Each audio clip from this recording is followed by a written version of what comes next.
I really don't have any because of the ones I've written.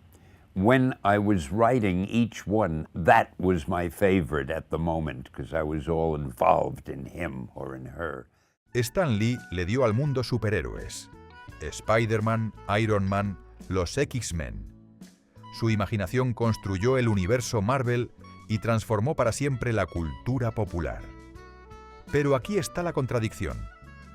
Mientras millones lo veían como el padre de Marvel, en casa era simplemente un esposo y un padre. Cuando falleció en 2018, dejó mucho más que cómics y cameos. Dejó a su única hija sobreviviente, Joanne Celia Lee, conocida como JC. Entonces, ¿qué pasó con la hija de Stan Lee, JC Lee? Stan Lee nació como Stanley Martin Lieber el 28 de diciembre de 1922 en Nueva York, hijo de inmigrantes judíos rumanos, Celia y Jack Lieber. Su infancia estuvo marcada por la pobreza. La familia vivía en un pequeño apartamento en el Bronx, y durante la Gran Depresión, su padre luchaba por encontrar trabajo estable como cortador de telas. Stan recordaba que a veces tenían que sobrevivir con poco más que pan y leche. A pesar de las dificultades, Stan Lee era un soñador. Amaba los libros, especialmente las historias de aventuras y de héroes. Devora a Shakespeare, a Sir Arthur Conan Doyle y a Julio Verne, y pasaba horas en el cine idolatrando a actores de capa y espada como Errol Flynn. Esos personajes más grandes que la vida misma inspirarían años más tarde a los superhéroes que ayudaría a crear. En la preparatoria de Whit Clinton del Bronx, descubrió su talento para escribir. Participaba con frecuencia en concursos de ensayos y en más de una ocasión ganó. También tuvo una serie de trabajos ocasionales para ayudar a su familia. Repartía sándwiches en oficinas, redactaba comunicados de prensa para el Centro Nacional de Tuberculosis e incluso escribía obituarios anticipados para famosos que aún estaban vivos. Pero era su amor por contar historias lo que lo guiaba. En 1939, con apenas 17 años, obtuvo su primera gran oportunidad al entrar como asistente en Timely Comics, gracias a la conexión de un familiar. Su trabajo era básico: rellenar tinteros, borrar las marcas de lápiz de las páginas terminadas y traer almuerzos a los dibujantes. Aún así, no le importaba. Estaba dentro del mundo con el que siempre había soñado. En 1941, tuvo su primera oportunidad como escritor profesional. Bajo el nombre de Stan Lee, publicó una historia corta en Captain America Comics, número 3, titulada Captain America Foils the Traitor's Revenge. El seudónimo no fue al azar. Eligió Stan Lee porque quería reservar su verdadero nombre, Stanley Lieber, para la gran novela americana que soñaba escribir algún día. Irónicamente, el seudónimo se quedó, y Stan Lee se convertiría en uno de los nombres más famosos de la cultura popular. Asterisk. A principios de los años 40, Stan Lee ya no era solo el adolescente que hacía recados en Timely Comics. En 1941, escribió su primera historia publicada en Captain America Comics número 3. Un breve relato en prosa titulado Captain America Foils the Traitor's Revenge. Fue la primera vez que apareció impreso el nombre Stan Lee. Poco después, Joe Simon y Jack Kirby, los creadores del Capitán América, abandonaron la editorial tras una disputa con el editor Martin Goodman. Con apenas 19 años, Stan fue ascendido a editor interino. Años más tarde recordaría: un día yo era solo un chico sirviendo café y borrando marcas de lápiz, y al siguiente estaba dirigiendo todo el lugar. Después llegó la Segunda Guerra Mundial. Stan se alistó en 1942 y sirvió en el Cuerpo de Señales del Ejército. Al principio reparaba líneas de comunicación, pero su talento con las palabras lo llevó a la división de películas de entrenamiento. Su título oficial era dramaturgo y escribía desde manuales de instrucción hasta eslóganes de motivación. Le gustaba bromear. Solo había 9 personas en el ejército con el título de Playwright. Uno era yo, otro era el Dr. Seuss. Tras la guerra, Stan volvió a los cómics, pero en los años 50 estaba agotado. Escribía historias de monstruos y westerns formulaicos, y pensaba en renunciar. Su esposa Joan le dio el consejo que cambió la historia. ¿Por qué no escribes un cómic como realmente quieres hacerlo? Si te despiden, ¿qué más da? Al menos habrás escrito algo de lo que estarás orgulloso. Ese desafío dio origen a los Cuatro Fantásticos en 1961, co-creados junto a Jack Kirby. Stan recordaba: quería héroes que fueran humanos, que discutieran, que pagaran la renta, que se preocuparan por el acné o por su vida amorosa. Los Cuatro Fantásticos fueron un éxito, algo que los lectores nunca habían visto antes. A partir de ahí, la avalancha fue imparable. Con Kirby, Stan co-creó a Hulk, Thor, Iron Man, los X-Men y Black Panther. Con Steve Ditko, co-creó a Doctor Strange y sobre todo a Spider-Man. Spider-Man rompió todos los moldes. Era un héroe adolescente, Peter Parker, que lidiaba con problemas de dinero, matones y responsabilidades. Stan recordó: Martin Goodman me dijo que era la peor idea de la historia. La gente odia a las arañas. Los adolescentes solo pueden ser ayudantes. Pero cuando el primer número se agotó, supe que teníamos algo. Kirby describió así el talento de Stan. Él era el pregonero del carnaval, tenía las palabras, hizo que la gente creyera que el universo Marvel era un lugar real. Ditko, más reservado, dijo sobre Spider-Man: yo le di el traje, Stan le dio la voz. A mediados de los años 60, Marvel Comics ya había redefinido la industria. Sus personajes no eran dioses intocables, sino figuras con defectos, problemas y tragedias reconocibles. Stan Lee se convirtió en la cara de este nuevo movimiento, escribiendo editoriales conocidas como Stan's Soapbox, donde hablaba directamente a los fans. En una de ellas declaró: seamos realistas, verdaderos creyentes. Ustedes son parte del universo Marvel, y todos estamos en esto juntos. Lo que comenzó con un cómic escrito en el borde de la renuncia, se convirtió en una revolución cultural que moldearía la cultura pop durante generaciones. Asterisk. Mientras Stan Lee construía mundos llenos de superhéroes, su propia vida personal parecía sacada de un cómic romántico. En 1947 conoció a Joanne Woodcock, una modelo y actriz de voz británica. Su encuentro fue casi como una escena guionizada. Stan iba a tener una cita a ciegas con otra mujer, pero cuando Joanne abrió la puerta, todo cambió. Él lo recordaba así: en el momento en que la vi, supe que era la chica con la que me iba a casar. Le dije ahí mismo: «Te amo, ¿quieres casarte conmigo?». 2 semanas después, se casaron en Reno, Nevada. Comenzaba así una unión que duraría casi 70 años. Joanne se convirtió en su musa y en su consejera.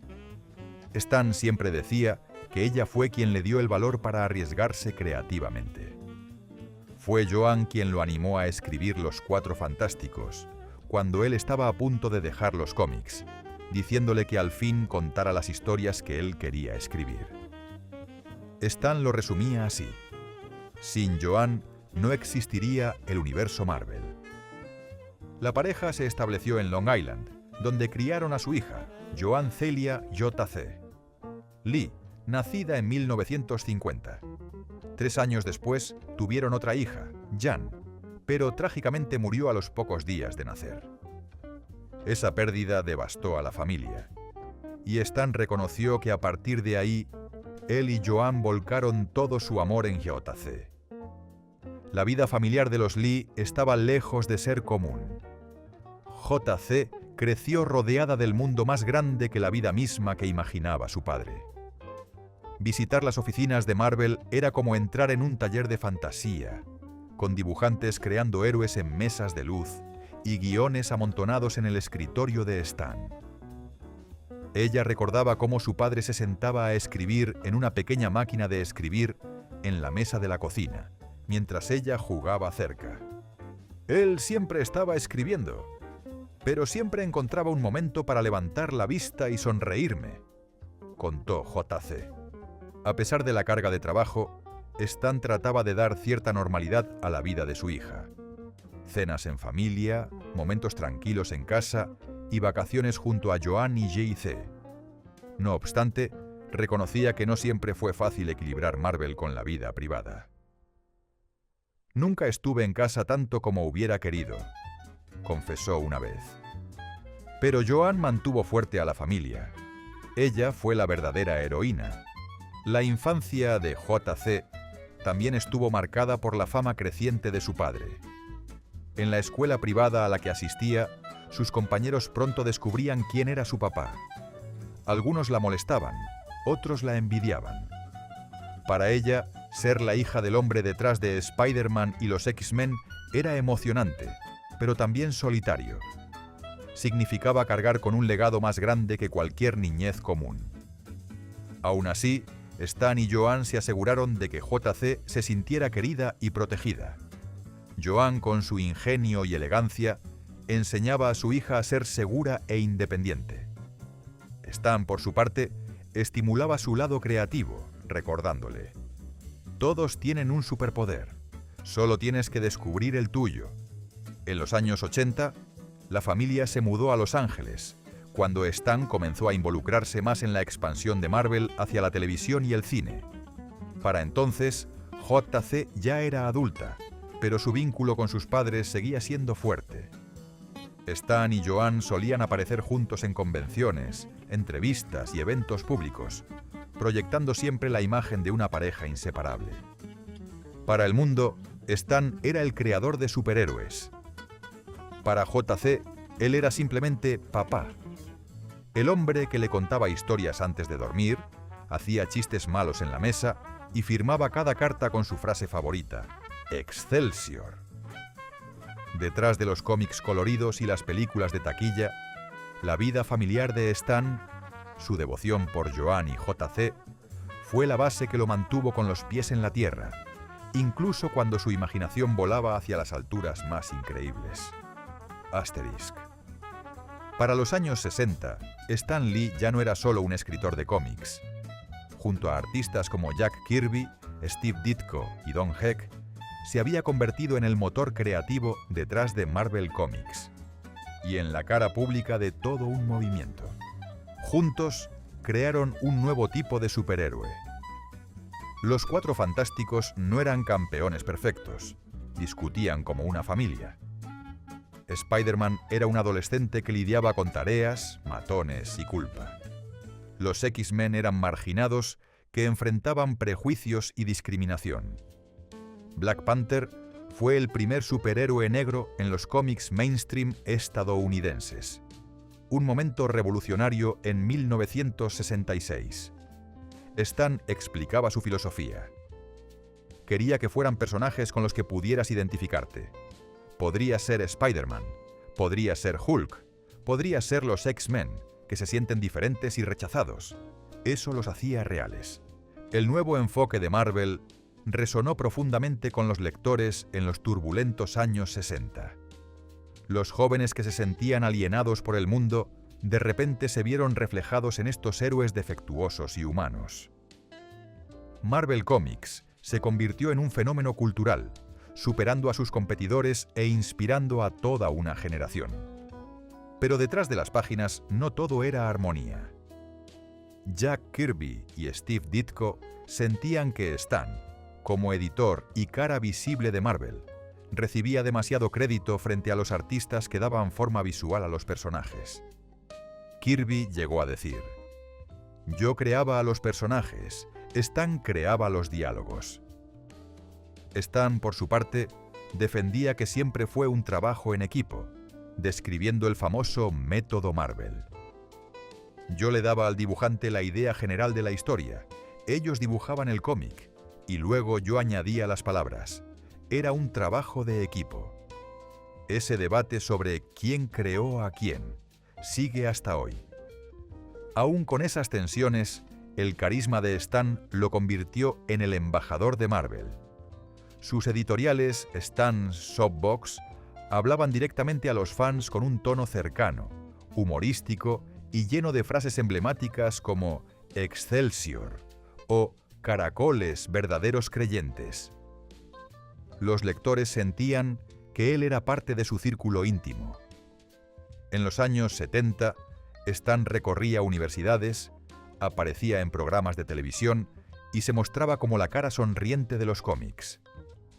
Mientras Kirby y Ditko preferían mantenerse reservados, Stan brillaba en el centro de atención. Bromeaba: Jack era el rey, Steve era el mago y yo era el pregonero del carnaval. En los años 80, se mudó a Los Ángeles para impulsar la expansión de Marvel hacia la televisión y el cine. Los primeros intentos fueron complicados, con series de bajo presupuesto como The Trial of the Incredible Hulk o la infame película de Howard the Duck. Pero Stan nunca dejó de creer en el futuro del cine de superhéroes. Algún día, dijo, los personajes de Marvel dominarán la pantalla de cine como dominan los cómics. Décadas después, su predicción se cumplió. Desde X-Men en 2000 y Spider-Man en 2002, las adaptaciones de Marvel explotaron en popularidad. Y con el lanzamiento del universo cinematográfico de Marvel, en 2008 con Iron Man, Stan Lee ya era una leyenda no solo de los cómics, sino también del cine. Sus cameos, breves y cómicos, se convirtieron en un sello de cada película. El público lo celebraba con aplausos cada vez que aparecía en pantalla, ya fuera como repartidor, guardia de seguridad o anciano bromista. Para muchos, Stan Lee mismo se volvió un personaje, el abuelo sonriente de Marvel, con sus gafas oscuras, su bigote y su voz imponente. Él abrazó ese rol con orgullo, diciendo: «Soy la mascota de Marvel, y me encanta serlo». Y aun con toda la fama mundial, Stan recordaba que era lo más importante. «Los mayores superhéroes de mi vida no son Spider-Man ni Hulk. Son mi esposa y mi hija, por aguantarme». Los últimos años de Stan Lee fueron una mezcla de triunfo y tragedia. Por un lado, Marvel se había convertido en algo más grande que nunca. El universo cinematográfico de Marvel dominaba la taquilla, y Stan era querido en todo el mundo por sus cameos y por su papel como el padrino de los superhéroes modernos. Pero detrás de las sonrisas públicas, su vida personal se volvió complicada. En 2017, su esposa durante casi 70 años, Joan, falleció a los 95 años. Su muerte lo devastó. Él mismo confesó: «Ella era mi roca. No sé qué haré sin ella». Tras la partida de Joan, empezaron a salir a la luz informes preocupantes. Hubo denuncias de abuso y explotación en su vejez, disputas sobre sus finanzas, demandas entre antiguos socios de negocios y acusaciones de que personas de su entorno se aprovechaban de él. En algunos momentos, incluso su hija JC se vio envuelta en las controversias, ya que algunos cuestionaban cuánto control tenía realmente sobre el patrimonio de su padre. A pesar del caos, Stan siguió apareciendo en convenciones y estrenos de Marvel, siempre con entusiasmo por encontrarse con sus fans. En una ocasión dijo: «Me encanta estar con los fans. Ellos me hacen sentir vivo. Incluso con su salud deteriorada, nunca perdió esa chispa». El 12 de noviembre de 2018, Stan Lee falleció en el Cedars-Sinai Medical Center de Los Ángeles. Tenía 95 años. La noticia recorrió el mundo entero. Actores, directores y fanáticos de Marvel rindieron homenaje. Robert Downey Jr. escribió simplemente: «Te lo debo todo.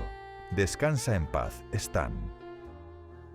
Los fans se reunieron en su estrella del Paseo de la Fama de Hollywood, dejando flores, dibujos de Spider-Man y notas que decían «Excelsior». Para millones fue como perder a un abuelo, el hombre que les había dado héroes, esperanza e imaginación. Stan Lee dejó tras de sí no solo un vasto universo de personajes, sino también un legado de alegría, creatividad e inspiración que sigue marcando la cultura popular. Y en lo personal, dejó a su única hija sobreviviente, J.C. Lee, quien heredaría no solo su patrimonio, sino también el peso de mantener vivo su legado. Asterisk.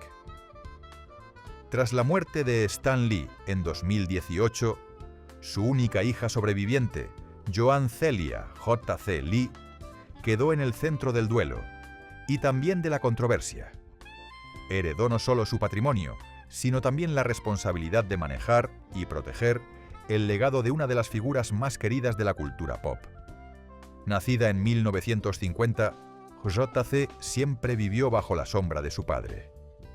En su juventud, incursionó en la actuación, apareciendo en The Cool World, 1963, y prestando su voz en Iron Man, The Animated Series, en 1994. Sin embargo, nunca persiguió una carrera en Hollywood. En cambio, se inclinó hacia el arte y la escritura. En 2015 publicó sus memorias, It's All About Love, The Stan Lee Family, donde compartía anécdotas de crecer como hija de Stan Lee.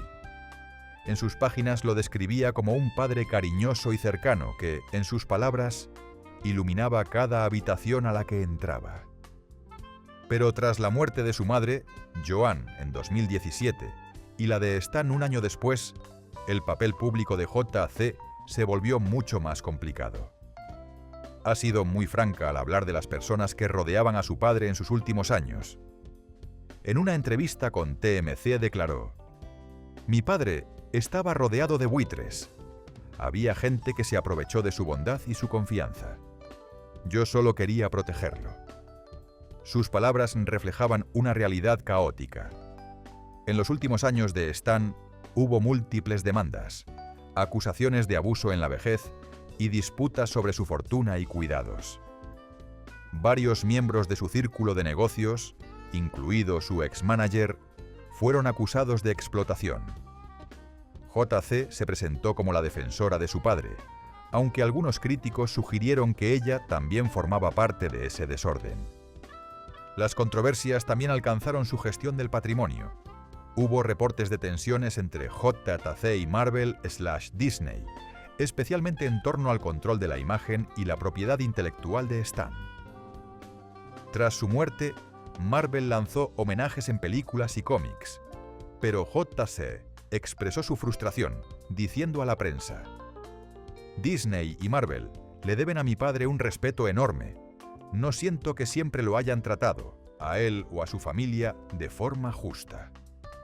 Poco después, J.C. anunció que estaba trabajando en un nuevo personaje llamado Dirt Man, asegurando que era una idea que ella y Stan habían conversado antes de su muerte. Esperaba que fuera un tributo a su legado, aunque hasta hoy el proyecto no se ha concretado. J.C. también ha hablado con franqueza sobre el peso de ser hija de Stan Lee. En una entrevista comentó: «El mundo ve a Stan Lee, la leyenda. Pero para mí, él era simplemente papá. No era Spider-Man ni los X-Men. Era el hombre que me daba un beso de buenas noches y me contaba historias. Eso es lo que más extraño». Ha participado en varios homenajes en su honor, incluyendo memoriales en Los Ángeles y apariciones en la Comic Con. En uno de esos eventos, dijo con lágrimas en los ojos: «Mi padre le dio héroes al mundo, pero para mí, él fue el héroe más grande de todos, mi papá». Hoy, J.C. vive mayormente fuera del foco público, apareciendo de vez en cuando para comentar sobre Marvel, el legado de su padre o disputas legales relacionadas con la herencia. Aunque su camino ha estado marcado por demandas, escrutinio público y conflictos familiares, algo es evidente: sigue siendo ferozmente protectora del nombre de Stan Lee. Como ella misma dijo: «Mi padre siempre decía, un gran poder conlleva una gran responsabilidad. Yo siento esa responsabilidad todos los días. Asegurarme de que la gente recuerde tanto al hombre como a la leyenda. La historia de Stan Lee es una de imaginación y resiliencia que cambió para siempre la forma de contar historias. Nos dio a Spider-Man, los X-Men, Iron Man, Black Panther, los Vengadores, héroes que no eran perfectos, sino defectuosos y humanos, como cualquiera de nosotros. A través de ellos enseñó a generaciones que cualquiera, sin importar su origen, podía ser extraordinario. Pero más allá de los cómics y los cameos, Stan Lee fue un hombre de familia. Esposo de Joan durante casi 70 años y padre de Joan Celia J.C. Lee. Cuando falleció en 2018, no solo dejó un universo global de personajes, sino también una hija que carga con el peso de su legado. Hoy, J.C. Lee tiene más de 70 años. Nunca se casó y no tuvo hijos propios, lo que significa que Stan Lee no tiene nietos que continúen su línea familiar. Para los fans es agridulce. El hombre que creó generaciones enteras de familias y legados ficticios dejó detrás en la vida real solo a una hija y ningún heredero directo más allá de ella. En lo económico, J.C. heredó gran parte del control del patrimonio de Stan. Las estimaciones de su valor varían, pero al momento de su muerte se calculaba entre 50 y 70 millones de dólares, incluyendo propiedades, derechos de imagen y objetos de colección. Administrar un legado de ese tamaño no ha estado exento de polémicas. J.C. ha sido tanto criticada como defendida, elogiada por proteger el nombre de su padre, pero también acusada de mala gestión o de enfrentarse a Marvel/Disney por regalías y derechos. En entrevistas, J.C. ha mostrado una mezcla de orgullo y frustración. En una ocasión declaró: "Mi padre le dio su vida a Marvel. No siempre siento que Disney lo haya honrado como debería. Yo siempre voy a luchar por él". Al mismo tiempo, habló con ternura de sus recuerdos personales. El mundo ve a Stan Lee, la leyenda. Para mí, él era solo papá. El hombre que me arropaba por la noche y me contaba historias. Ha hecho algunas apariciones públicas en homenajes, incluyendo memoriales en Comic Con, donde los fans la recibieron como un vínculo vivo con Stan. Sin embargo, en general, lleva una vida privada, apareciendo solo ocasionalmente para hablar de su padre o de proyectos relacionados con su nombre. Incluso llegó a revelar que ella y Stan habían ideado juntos un nuevo personaje llamado Dirt Man, aunque el proyecto todavía no se ha concretado. Para algunos, J.C. representa el lado más complicado del legado de Stan: las luchas con la fama, la fortuna y la confianza que lo acompañaron hasta el final. Para otros, es un recordatorio de que detrás de la leyenda había una familia con amor, dolor e imperfecciones como cualquier otra. Al final, quizá el verdadero legado de Stan no sean solo los superhéroes que vemos en la gran pantalla, sino las personas a las que tocó más de cerca. Y aunque no dejó nietos, sus historias, valores e imaginación han sido heredados por millones de fans en todo el mundo. El propio Stan lo dijo una vez: "Dentro de 100 años, si la gente me recuerda más por mis personajes que por mí, estaré feliz". Hoy, gracias a J.C., a Marvel y a sus seguidores, la gente recuerda a ambos, al creador y al hombre. Y nos queda una pregunta final: ¿cómo seguirá J.C. Lee cuidando el legado de su padre? ¿Y cómo recordará el mundo la historia de Stan Lee en las generaciones por venir? Gracias por ver este video. Si esta historia te inspiró y quieres más relatos sobre las vidas detrás de las leyendas, no olvides darle like, suscribirte y activar la campanita. Y cuéntanos en los comentarios, ¿cuál crees que es la parte más grande del legado de Stan Lee?